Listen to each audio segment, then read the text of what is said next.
नमस्कार दोस्तों, स्वागत है आपका हमारे YouTube चैनल पढ़ेगा इंडिया पर। दोस्तों, आजकल हर सुविधाएं एक क्लिक पर मौजूद है। आपको चाहे शॉपिंग करनी हो या खाना अपने पसंदीदा रेस्टोरेंट से घर मंगवाना हो, एक क्लिक किया और आपका सामान आपके पास पहुंच गया। तो ऐसे में फिर हमारी यात्रा कैसे रुक सकती है?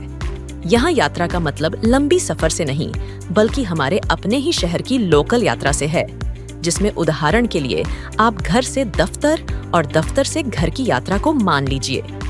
एक क्लिक पर कई सुविधाएं उपलब्ध होने से हमारी जिंदगी तो आसान हुई है, लेकिन क्या कभी आपने ये सोचा था कि शहरों में लोकल यात्रा के लिए चलने वाली काली पीली टैक्सी की जगह एक ऐसी कंपनी लेगी जो अपनी सर्विस बाइक के जरिए देगी? हम आज बात करने जा रहे हैं एक ऐसी कंपनी के बारे में जिसके फाउंडर ने इसका सपना देखा और इसे हकीकत में सच साबित कर दिखाया। जी हाँ दोस्तों, आज हम बात करने जा रहे हैं रैपिडो की, जो हमें बाइक टैक्सी की सर्विस देता है। हम सभी ने कभी न कभी तो बाइक टैक्सी रैपिडो का इस्तेमाल किया ही है। रैपिडो अपने यात्रियों को कम पैसे में बाइक टैक्सी की सर्विस देती है। इसके साथ ही यह देश की पहली बाइक टैक्सी है जिसे मार्केट में उतरने के बाद मोटर एक्ट फॉलो न करने की वजह से निगेटिव पब्लिसिटी मिली थी। इसके साथ ही 2019 में तमिलनाडु में कंपनी की व्हीकल भी जब्त की गई थी। आइए दोस्तों, आज हम जानते हैं कि रैपिडो कब, कैसे और कहां शुरू हुई थी।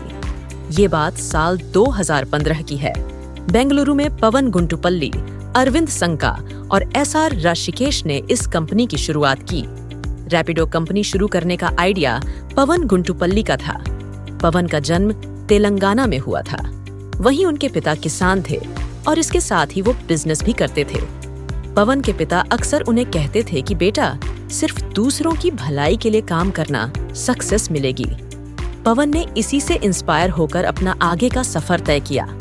पवन ने IIT खड़गपुर से अपनी पढ़ाई पूरी की और फिर उन्होंने साउथ कोरिया में सैमसंग कंपनी में सॉफ्टवेयर डेवलपर की नौकरी की। लेकिन दिल कहाँ नौकरी में लगने वाला था। पवन नौकरी छोड़कर वापस अपने वतन लौट आए। इसके बाद उन्होंने अपने स्कूल के दोस्त अरविंद संका के साथ मिलकर अद कैरियर नाम की कंपनी शुरू की। यह कंपनी इंटरसिटी लॉजिस्टिक्स की सर्विस देती थी, लेकिन पैसों की कमी के वजह से यह कंपनी बंद हो गई। इसके बाद भी पवन ने हार नहीं मानी और कई स्टार्टअप शुरू किए, लेकिन वह भी नहीं चली और पैसों की तंगी हो गई। इसके साथ ही कहीं भी आना जाना होता तो ट्रैफिक की समस्या से समय की बर्बादी होती। पवन को यहीं से रैपिडो शुरू करने का आइडिया आया। रैपिडो को बेंगलुरु में राइड सोलो की टैग लाइन के साथ लॉन्च किया गया था। इसके बाद 2016 में हीरो मोटर कॉर्प के CEO पवन मुंजाल ने रैपिडो में निवेश किया। इसके बाद कंपनी ने टियर 2 और टियर 3 शहरों में अपना फोकस किया, जिससे कंपनी की वैल्यूएशन बढ़ गई। कंपनी के शुरुआत में तीनों फाउंडर कैप्टन बनकर खुद ही राइड दिया करते थे। यह प्रयोग सफल साबित हुआ और लोगों को रैपिडो की सर्विस बेहद पसंद आई। इसके साथ ही बाद में जब डिमांड बढ़ी तो रैपिडो ने ऑटो रिक्शा की सेवा को भी शुरू कर दिया। अगर आप बिजनेस में ज्यादा रुचि रखते हैं तो आपके मन में ये सवाल तो जरूर उठ रहा होगा कि रैपिडो आखिर पैसा कैसे कमाती है और ये किस बिजनेस मॉडल को फॉलो करती है। तो आपको बता दें कि रैपिडो कैप्टन और कस्टमर के बीच इंटरमीडिएट का काम करके पैसा कमाती है, यानी कि कंपनी B2C मॉडल को फॉलो करती है। कंपनी कुल किराए का 20% कमीशन के रूप में लेती है। इसके साथ ही आपको ये जानकर हैरानी होगी कि आज रैपिडो इतनी बड़ी कंपनी बन गई है कि वह 1,50,000 से ज्यादा बाइक टैक्सी के साथ दे सर्विस रही है। वहीं साल 2021 में कोविड के दौरान कंपनी की रेवेन्यू में 12.5% की बढ़ोतरी हुई। इसके साथ ही कि स्नेहा रैपिडो की पहली महिला कैप्टन बनी। बेंगलुरु से शुरू हुई यह कंपनी आज पूरे देश के 100 शहरों में बाइक टैक्सी की सर्विस दे रही है। कंपनी मुंबई, दिल्ली, कोलकाता के साथ ही जमशेदपुर जैसे शहरों में भी अपनी सर्विस दे रही है। इसके साथ ही यह देश की नंबर 1 बाइक टैक्सी कंपनी है।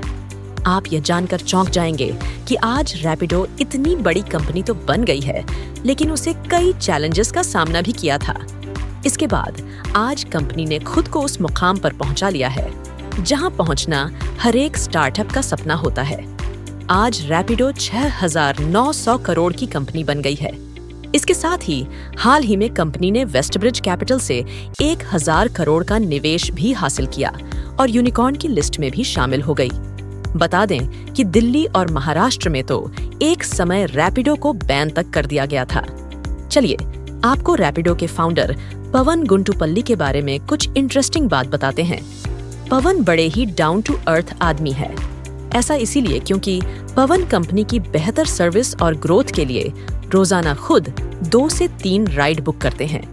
पवन कभी कस्टमर के तौर पर तो कभी कैप्टन के तौर पर समस्या को समझने की कोशिश करते हैं। वो ऐसा इसलिए करते हैं ताकि समस्याओं का हल निकालकर कंपनी की ग्रोथ को बढ़ाया जा सके। तो दोस्तों, आपको ये वीडियो कैसा लगा हमें कमेंट बॉक्स में कमेंट करके जरूर बताएं। इसके साथ ही आपको वीडियो पसंद आया तो उसे लाइक करें, शेयर करें और अब तक अगर आपने हमारे चैनल को सब्सक्राइब नहीं किया है तो कृपया बेल आइकॉन का बटन दबाएं और चैनल को सब्सक्राइब करें और ऐसे भी तमाम जानकारी के लिए हमारे साथ बने रहें। धन्यवाद।